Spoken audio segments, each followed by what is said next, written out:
back at the nuclear reactor in Minecraft. It's been a while since I've been here, and you know what that means. It is finally time, ladies and sirs. It is finally time. Hello ladies and sirs, welcome back to another working contraption video. Today we are covering the nuclear reactor. As many of you, and I mean many of you, have asked for me to do a tutorial on basically the commands on how this works, like most of my other working contraption videos. And I know it's nearly been a year, shush. I've been doing a lot of things, okay? I've been kind of pushing this off a bit. It's a lot of pressure, you know? 41,000 views. Over the years, I've made many different working contraption videos throughout my creative world, which I'm looking to share with you, lovely ladies and sirs, for you to either take inspiration from or build yourself. For those of you who have not seen my original nuclear reactor video, this is, well, self-explanatory, a working nuclear reactor. The idea is you pull this switch, the fuel rods raise,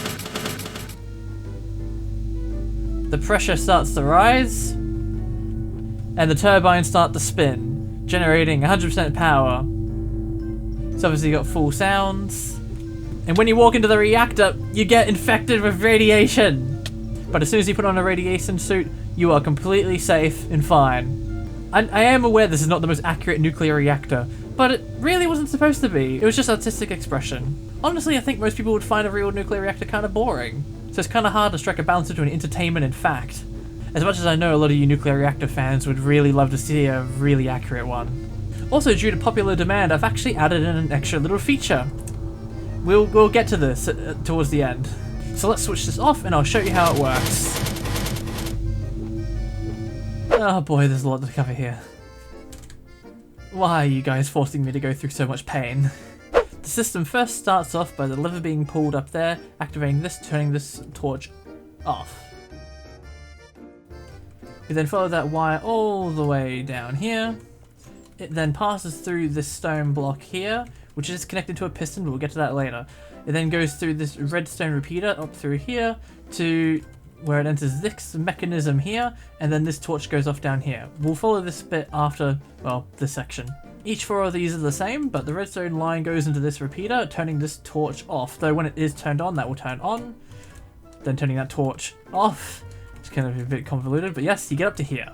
All four of these repeating command blocks do a set block of air, right about here behind each repeater. You might be wondering, why on earth is it getting rid of air when there's already air here? The idea is when this all activates through here, it goes up through this wire. This wire goes up here and activates through these four repeating command blocks, which are setting redstone block right here, activating all of these repeaters. All four of these command blocks are an execute command. Ah! Right, it's okay, I fixed it. Anyway, as I was saying, all four of these are an execute command. All of which are detecting for a particular item slot for each one of these items here. Also have to be particularly renamed to these exact names in each slot. When it detects such, it will then place a redstone block in each one of these spots here, which will immediately be constantly trying to get rid of by these four here. So as soon as the redstone signal is lost from here, it will immediately get rid of the redstone block, getting rid of the power. But vice versa, if none of them are detecting the right armor in the right armor slot, it will then not place a redstone block here, which will then automatically get rid of that as well. The idea is to make the redstone repeater be on, turning that torch off, as it is also at the moment, but will be turned on when the machine is active. It will then go through these redstone wires, all connecting to these pistons here. Each one of these pistons corresponds to each armor slot. There's a redstone torch here, which is trying to get a signal through this section here. The signal cannot make it through unless all four pieces are equipped. As soon as one piece is removed, the signal is lost, and which will then cause this piston to extend as it's being inverted here by this torch. As soon as this is extended, this redstone wire will come through, activating these sets of command blocks here. All of these command blocks are responsible for the effects of radiation. All of these are an execute command and an armor stand in the very center of the reactor, sending the desired effect out in a radius. In this case is nausea.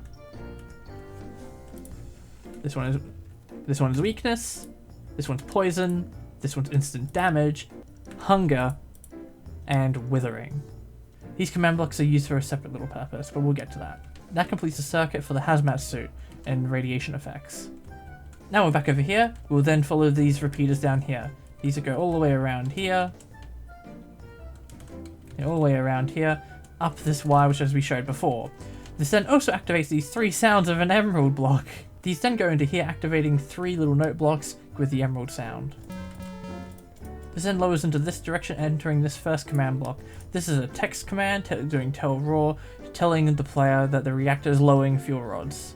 This color is in red, following by another tell raw command in green, which is raising the fuel rods. Then moving to the side here, we've got this little system here, which is branching off this bit, but we're just coming around again, going through these repeaters here, also 4 ticks into this command block here, doing fill in these coordinates for air. These coordinates are for this corner here, and this corner here. Completely filling this with redstone blocks, activating all of these repeating command blocks up here, and these few on the bottom here, as well as this little line going up the side here. Let's go through them all, shall we? This one is play sound beacon block ambient. This one is also beacon block ambient. Please note the pitch has also been made to 0, so it gives the distinctive hum of the reactor. These 3 command blocks here are also all beacon ambients, but these ones have got the pitch set to 1. This command block here is the ambient soul sand valley loop. This one's been pitched to 0 as well.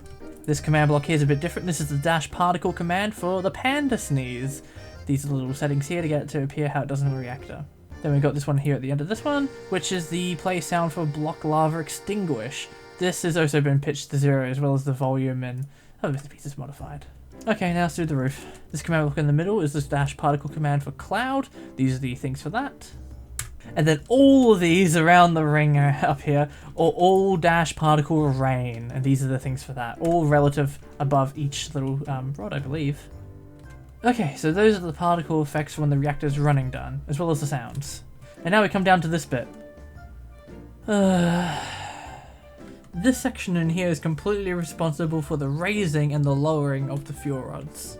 I know I may have been carrying on, but honestly this isn't actually that hard. It looks really hard, but really all of these are just the same little module of this section here, repeated over and over again, but for just slightly different coordinates. Each one of these modules is representative of each fuel rod within the reactor. So there's about 12 of these modules here. So let's show you how these work. So once again, noting we're still in the off position for the machine, so the section which is active at the moment is putting the rods down. This first command block here is a set block of air for the very top block of the rod.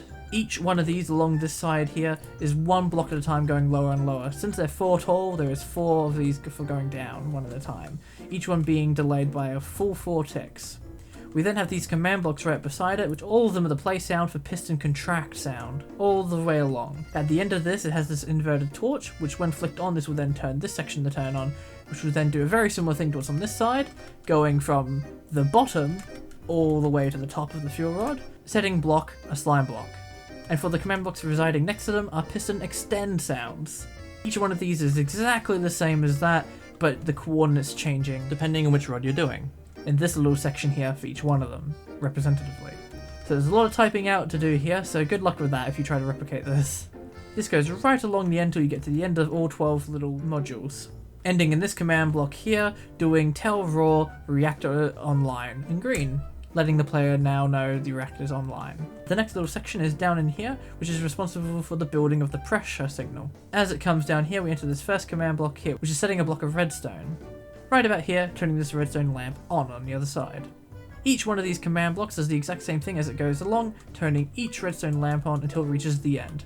The very first redstone block it turns on activates this command block here, letting the player know that steam pressure is rising. This time the text in blue, and once again another tell raw command. When the line finally reaches the end of the redstone block, to activate this repeater here, inverting this torch. There's a lot of inverting in this machine. But this command block will be the one that's made active, doing another tell raw command telling the steam pressure has been achieved, also in blue. When it's turned off like it is currently, it will then stop inverting all these torches along here, activating all of these.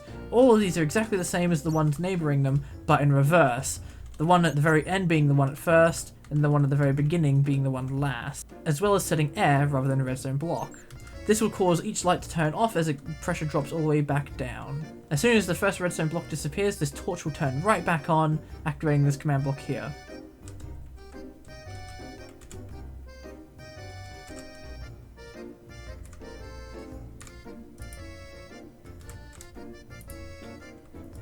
This one being tell raw, telling the player the steam pressure is dropping, this time in red. But when it's powered and this reaches the end, it then moves on to this next section. Following this redstone wire down here, it leads to this. This is in charge of the turbines. The redstone wire comes along here, activating these command blocks first, as well as this piston being extended. We'll get to that. When activated, this torch will be inverted, turning it off. So this command block will be the one that activates when it's turned off. And when it's off, it will tell the player that the turbines are spinning down. This one here, which will be turned on when the redstone dust above it turns on, will tell the player that the turbines are spinning up. This one's in yellow. Oh, and I forgot to mention, that one's in red. So, yeah. So back on the other side of this, I already mentioned this piston comes up, as well as this piston comes up as well, alongside this one. This allows the current from this hopper clock to be activated among all the things that need to be repeated, but not as much as a repeating command block. The first section we'll cover is these two, as it's the most simple. We have a clone command. Actually, both of them are clone commands. What these are particularly cloning is these two things, cloning each corner from side to side on this, as well as this one. But they're not copying to the same location. They're both copying to either side of this in each state. So they're both the opposites of each other every given time, so you don't have the same thing being shown. But it immediately clones it into this room here, as well as on this side here. Right on the other side of this, we have these two, which are pretty exactly the same, but just the alternate orientation of both of these in the same spot, giving the illusion of when it's active of animation, as both of these are built slightly different positions of the same object. It's quite a cool effect I always wanted to do, and I was happy I did it with this contraption. The final piston here goes down this way, activating all these command blocks. Covering these three first, each side of this represents the different turbine on each side of the room, but both doing the same thing. So this one does the sweep attack particle. Yep, like that. Both of these are that for each turbine side. The next one here is doing the play sound Minecraft entity player sweep attack. This one's been pitched down to 0. This is then the same on this side, but for the opposite. Then the third command block here is doing particle cloud in each turbine. Branching off here, we've got these final 3 command blocks at the end of this line. All 3 of these command blocks are all play sound commands. We got these first 2, which are both lava extinguish. Yeah, both of them for either side of the reactor. Same with this one, both sides of the reactor. This one's play zombie horse death. Also pitched down alongside the lava extinguish.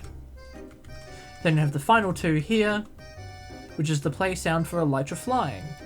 Also, this one's just normal pitch. And we finally reached the last little part. Hallelujah. Coming back over to this junction over here, this redstone wire comes off here, and instead of going to that piston, we're going to look at this little hole just under here, which goes right underneath over to these command blocks. The first command block this one activates is another tell raw command telling the power output has been set to 25 as the pressure builds, followed by pressure output 50, and then 100.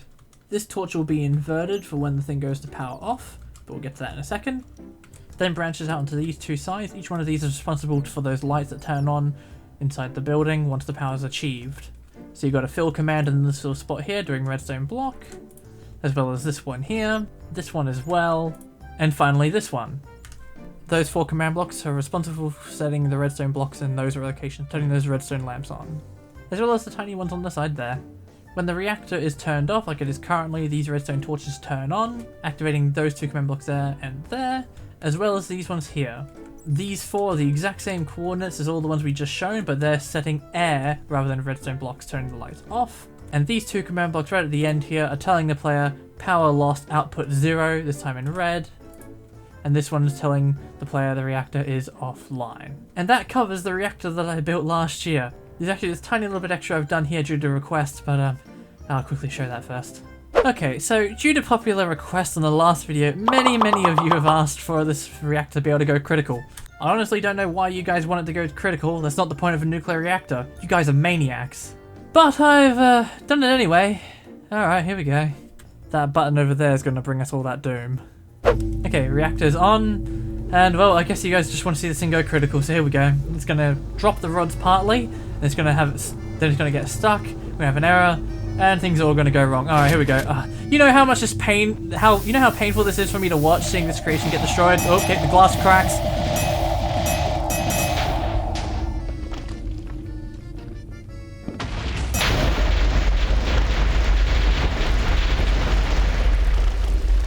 Well, yeah, there we go, just like that. Yeah, it's all destroyed. You happy, guys? You happy? The reactor went critical. It's gone now. Everything's on fire. Everything's destroyed. Oh, goodness. Such a mess. Like, look at the damage down here. Everything's gone. You guys made me do this! My beautiful creation! So much bloody destruction! My goodness! Well, it's destroyed. I hope you're happy. And I better go show you guys how that bit works too. So from the very beginning of this piston finally becomes a bit relevant. So when you go and activate the red lever up there, it sends a signal down this path, but is blocked by this piston here, which is being activated by these repeaters. Which the signal can't make it down here to the self-destruct stuff unless this piston is pulled away. When this redstone signal goes away, which is what happens when the reactor is made active. All this stuff with extra pistons and stuff like that in here, and then these torches twisting around here, and more repeaters up there.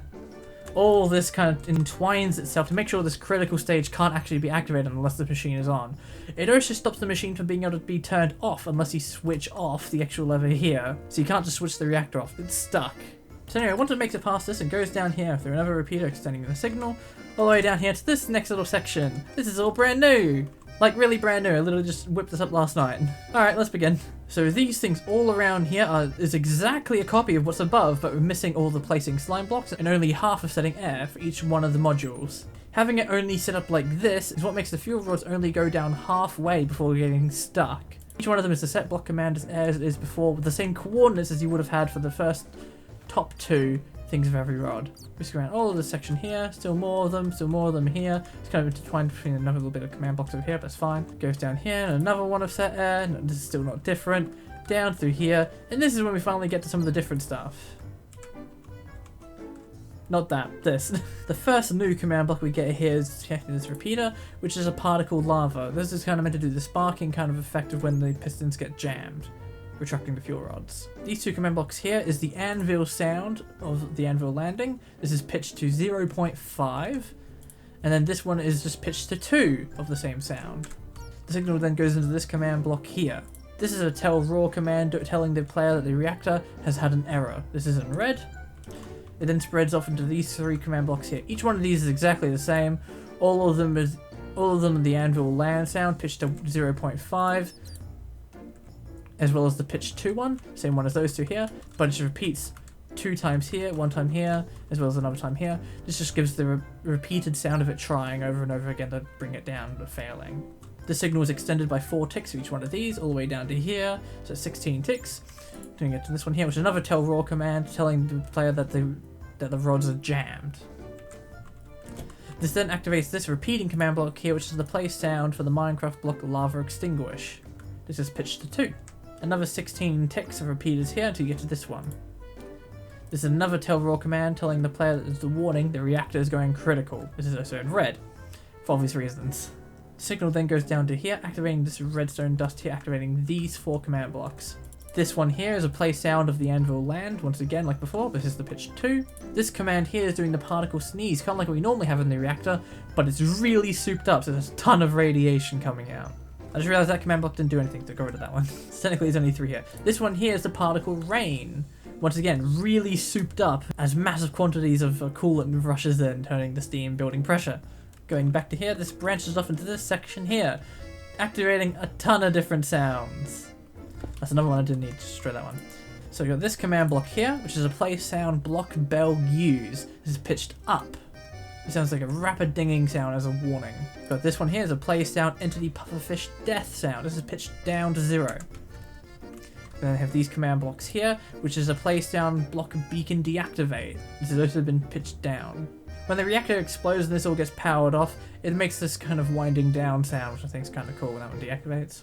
We then have the final command block here, which is play sound Minecraft block lava pop. Which is just a rapid popping sound, which is also pitched down to 0. We're entering the end straight now. We're nearly there. Each row of these command blocks is responsible for breaking the window. For each section of it is a fill command for a part of the window, which will set it to air. Each one of these is like that. You can technically set this to be whatever kind of fill kind of pattern you want it to be, how you want the glass to look when it breaks. The next command blocks here is the break glass sound. Pitch is exactly the same as normal, it's just a normal sound of glass breaking. For this last section, we actually only have 3 command blocks here, as I didn't think we needed that many explosions. But it's just a particle explosion here for the glass breaking for all 3 of them. So once we've come up to here, we then have this command block that runs down here, activating a bunch of the particles from before for radiation. So now even if you're standing outside the reactor, as soon as that glass breaks, you'll start to get affected with radiation as the containment is breached. The signal then runs down this very long stretch of drawn out repeaters. This is for a very particular reason, just in case you pull the lever to destroy it and you want to fix it. If you unflick that lever of destruction just in time, this wire that runs right along here will get deactivated, pulling this piston back down like it is at the moment. As soon as you go to pull that lever, this is pulled up, allowing the signal to pass through. So if this is all getting powered, it's going through the motions. If you deactivate it quick enough and this piston gets retracted, even when the signal gets here, it will not make it to the final stage, which will destroy the machine. As soon as this repeater gets powered, it's game over. This machine is dead. There's no going back. It is the point of no return. The first command block it reaches here is a fill command of air replace. What this does is it gets rid of all the redstone blocks in here. For when the reactor blows up, it makes sure that none of the redstone blocks are remaining here to keep the particles going when the reactor is destroyed. Otherwise, there's no guarantee all the redstone blocks may get destroyed, and then you might have some random particles going even though there's no reactor anymore. Oh, nearly forgot actually, there's this command block here. It's a repeating command block doing play sound entity dragon fireball explode. And it's been pitched down, so yeah, that repeats constantly for a few seconds before everything just goes kaput. The signal then continues down in here to this. This is currently not connected to this, it's connected to this one instead. This command block's not actually needed. This is just a tell text command telling me don't destroy the original world with this in it. So I can go make a backup to use this last little section. Because it's these 4 command blocks here that do all the damage. So yeah, this is actually meant to be connected to this when I actually go to blow it up. So that little section is not really needed. So the signal runs through here to these 4 command blocks. Each one of these is summoning a fireball with a very particular motion and an explosion power at 4 separate locations. These locations are about here, right here, and somewhere about here. This ensures that, well, everything gets destroyed. This cannot function anymore. So all of them are basically exactly the same, except for the coordinates. If these 4 command blocks get activated, may God have mercy on your soul. But yeah, that wraps up the tutorial for the new reactor. A long overdue, massively requested video, which I'm glad I finally got time to finally sit down and make. I also want to thank you guys so much for support on that video, as it currently has 41,000 views on it. That's absolutely insane, and I love all the support I got in that video. Also due to high demand, very high demand, I'm actually putting this up to download, so you'll be able to download this yourselves to have a look at. I hope you all enjoy that little gift. So if you really do like this contraption, or any of the other command block contraptions that I make on my channel, be sure to share the channel around, show your friends. The support is always appreciated. Even check out some of the other videos I do on this channel. Anyway, all your support has really meant a lot to me, ladies and sirs. But until the next video, ta-ra.